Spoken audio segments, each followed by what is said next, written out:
How's everyone doing? It's Mark Sams here, and today we've got a really special show for you. I'm with my good friend and business partner, Malachi Kelly. How you doing, Facebook? Yes. And today we're going to be talking about, all sorts of things. We're going to be talking about our journey so far. Like, we've got a really, I believe it's an interesting story of how we met over 10 years ago and how we've come to be working together right now. So we're going to be sharing some information about that.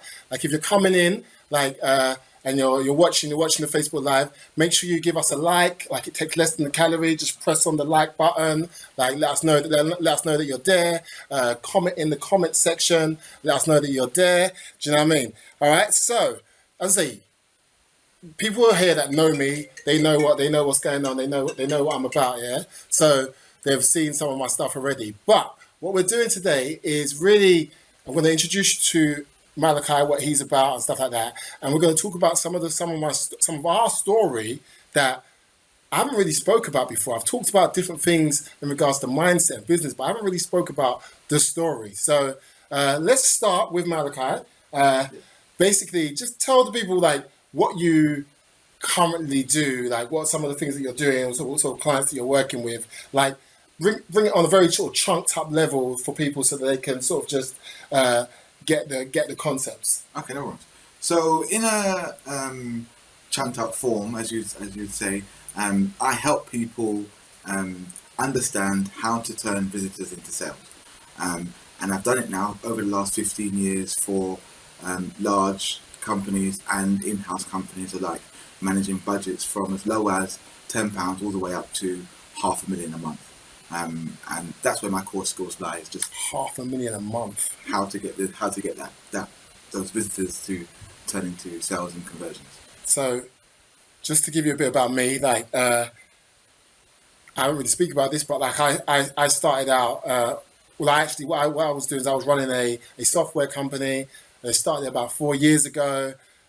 Started from scratch. It was an idea. I was actually signing on at the time, and we had this idea, and we just basically started building up this business. We ran it for about 4 years. What did your business do? The business was a software company. It was called Ninja Outreach, okay. And it was a influencer marketing tool. So it basically helped people that had businesses connect with other business owners who had influence and authority in their space, and allowed them to tap into,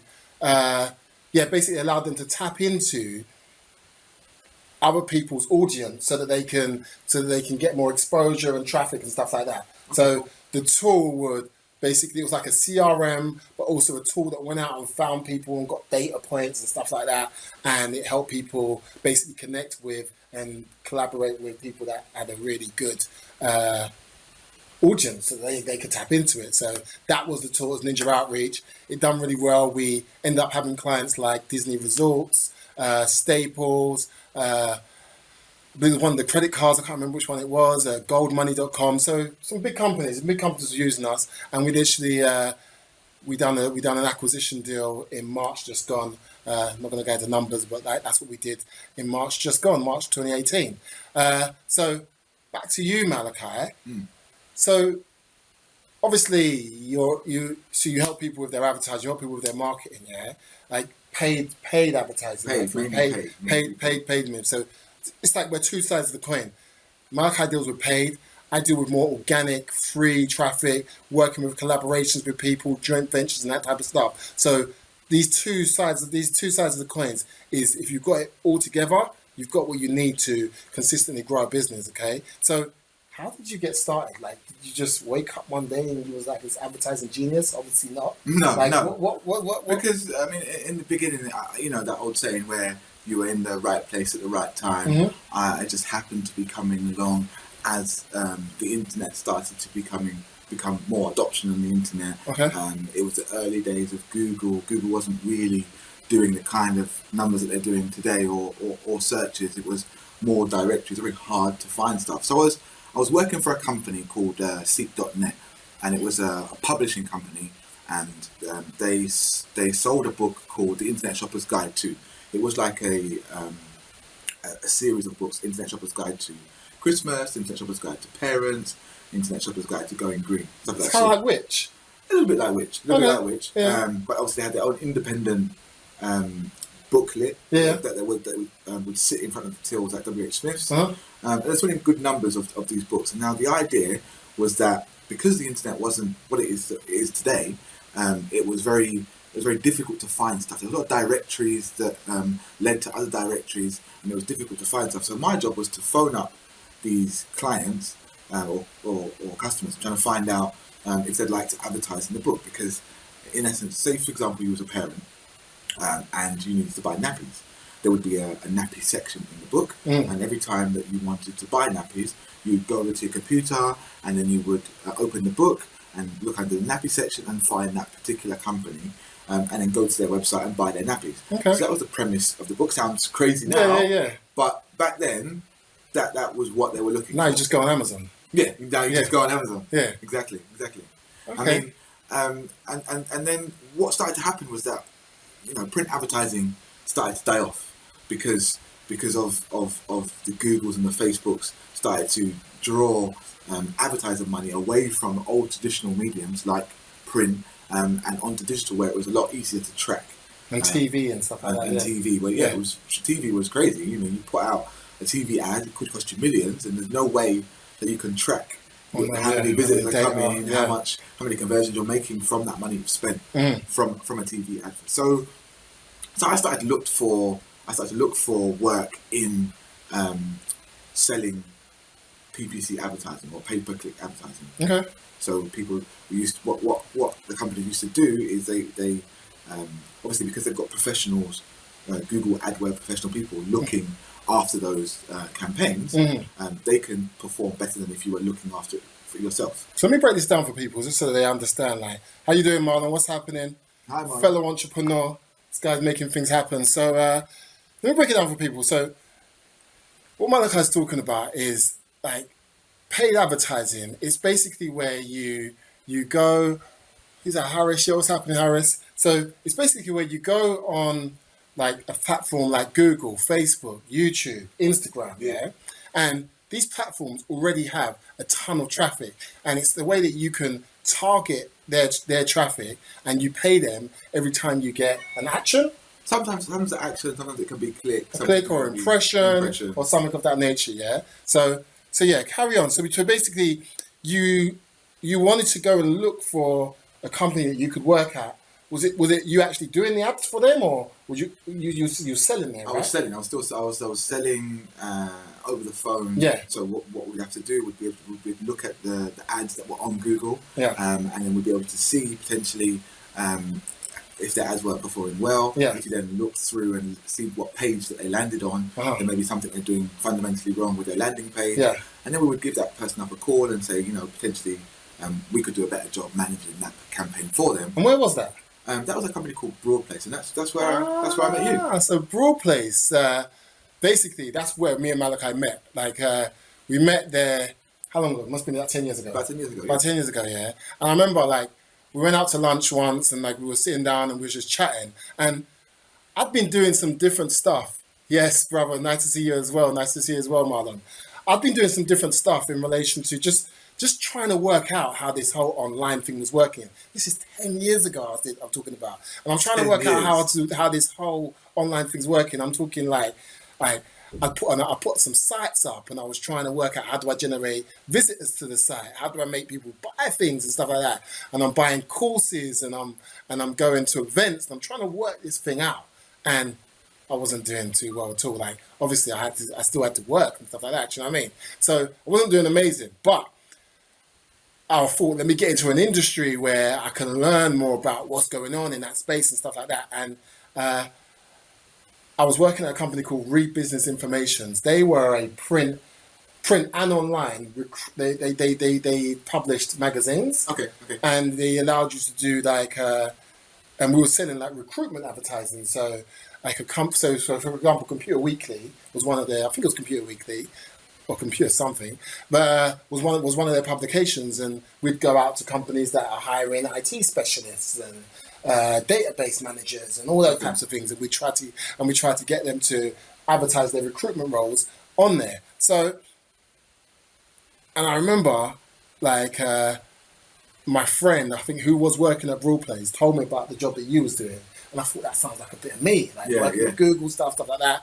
I remember I went to the interview. I think on the same day I was walking back, and they called me and said, "Yeah, you've got the job." And I started the next week, and it was there for a little while, right? Yeah, I mean, I came in the following day that you got the job, and Yeah. obviously the guy that introduced you, Yeah.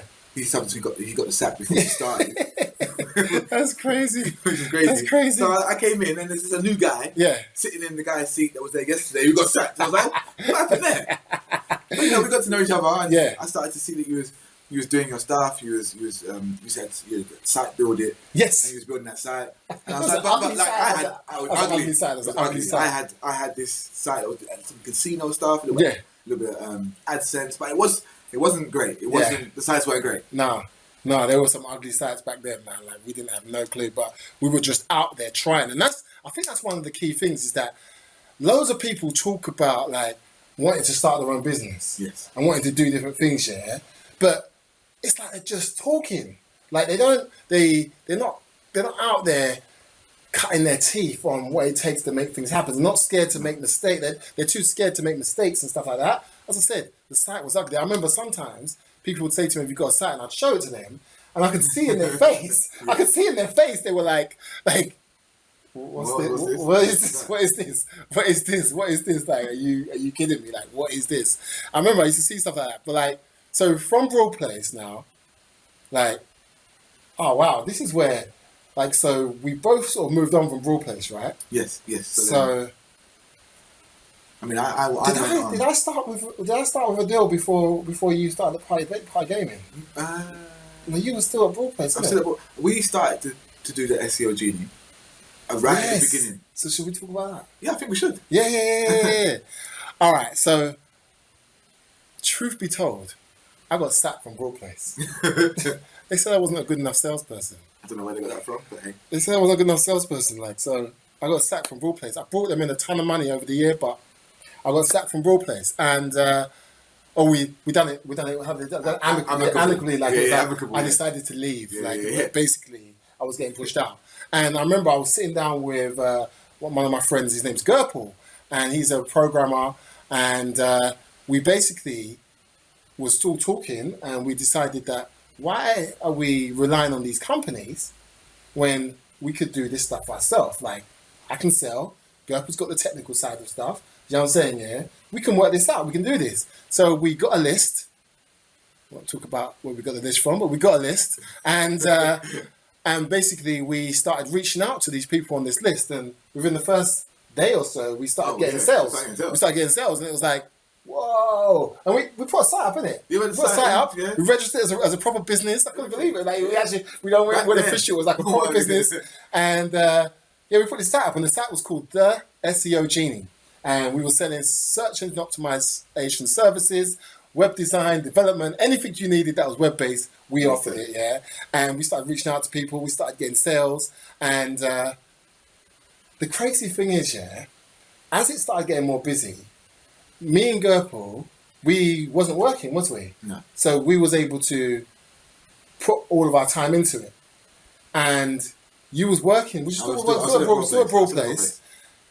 And you couldn't put all your time into it. No, because obviously I had family commitments, and then my kids were young then. This is crazy. So this is what happened. So basically, it was a thing of like, Malachi's my friend. So I was saying to him like, bruv, like, I need you to put more time in. And he's like, I'm going to try, but he's getting back from work, he's tired, and he can't necessarily put the hours that he needs to put in. So it came to a point where we just said, all right, cool, bro. Like, let's leave amicably, and we'll just do our thing, and you do your thing. Pretty much, innit? Basically. Yeah. And so then that kind of, like, we kept in touch, right? But like, that kind of like, we went our own ways from there. And me and Gerpel, we went on and we carried on running that business. But to be honest, it was very up and down. Like, we'd have sales here, up and down. It was a tough journey. I remember there was a point, yeah, where the mother of my child, she was actually pregnant, and she wanted, and basically I got a bit paranoid, and I thought to myself, you know what, I need to go and get a job. And I remember, do you remember this? Yeah. In Croydon, there's a building called the 50 Cent Building. Yeah, the 50 pence building.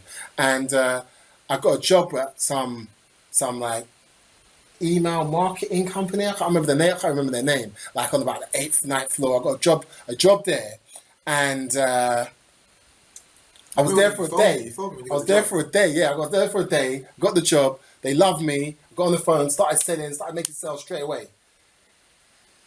I remember the second day I got in and I sat down. You know, like when you're looking around like the office. I just thought, nah. It's not you. Nah, I just thought to myself, nah. I'm not supposed to be sitting here working for someone else, making someone else rich. Even though the things that me and girl were trying to do wasn't necessarily working well enough for me to pay my bills. Yeah. I just thought, nah, I can't do this. I've got to stay focused, yeah.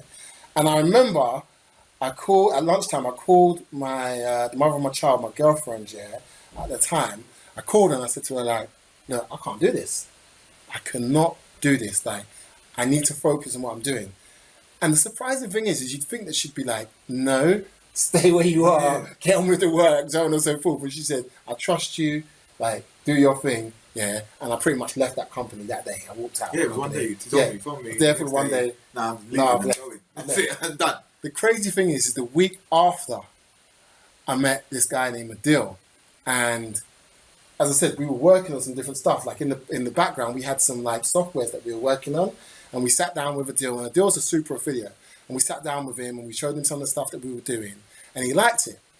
And then we went away and then he called us up and we ended up going up there. And there's a picture on Facebook.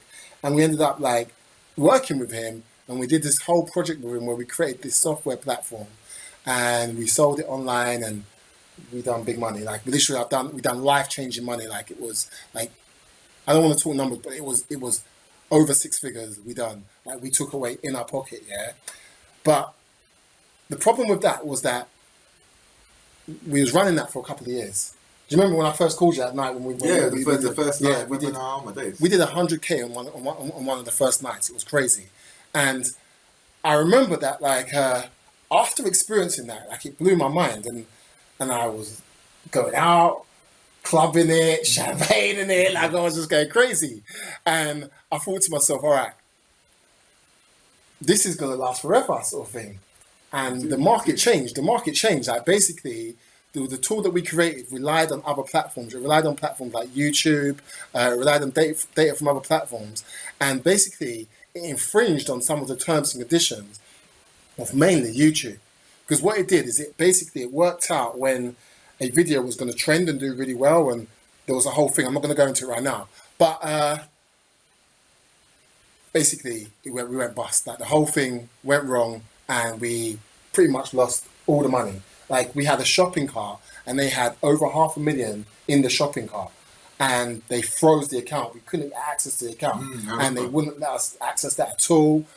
So we lost all of that money. And basically we went from having nothing to having something and being like, whoa, we've made it, to losing it all. And I was a bit depressed. But from the ashes, sometimes, you know, you can revive stuff that you've already done in the past. It's like a quote that I heard a while ago. Like you have to be in business to be in business. And when I first heard it, I was like, that doesn't really make much sense. Like, how do you, but then basically what he was saying was that, you know, he was selling this widget. Yeah. And it was selling okay. Yeah. And then somebody else came in and sold the same widget as him. Yeah. Undercutting the price. Yeah. And then so he had to look about somewhere else to find something else that he could sell in his space that would keep him in business. He eventually found something else. Eventually somebody else started selling the same thing, and it was a never-ending cycle of looking for new products and services that he could sell in his business for his particular audience, and still be competitive and have a margin. Yeah. But then eventually he found this thing that was a game changer. And that's what the quote means, that you have to be in business to be in business, because he never would have found that game changer if he didn't start in the beginning. That makes a lot of sense. You know why that makes a lot of sense? Because I don't want to say that I wouldn't have started Ninja Outreach without going through what I went through. But I don't know if I could have went through what I went through with Ninja Outreach if I hadn't had the experience of winning before. Yes. So what I mean by that is that when we started Ninja, like we came up with the idea and we decided that we're bringing this software platform out there, yeah.